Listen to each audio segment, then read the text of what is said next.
Training RL is a very tedious task. It doesn't converge, it has OM problems, so it's a mess.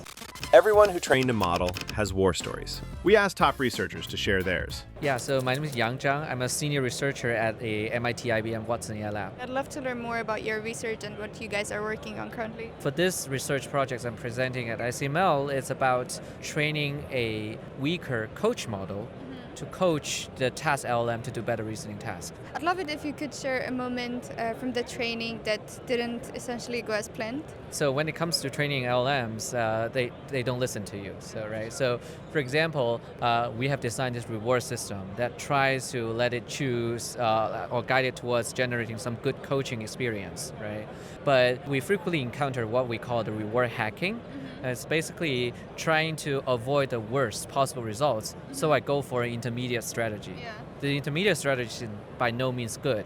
It's just less penalty. It takes us a long time to be able to figure out a correct system to be able to elicit a good performance without suffering that reward hacking problem. What are typically the first signs of anomaly like? Training RL is a very tedious task. When you get the RL, like for example the code base, right? You run it, it doesn't converge. It has OM problems. So it's a mess. It involves talking to many people and search online, and then a number of trial and errors, night and day, to be able to just figure out the correct solution. Roughly how much compute or wall clock time it typically burns? So instead of having like hundreds GPU to train a good reasoning model, we kept the reasoning model frozen.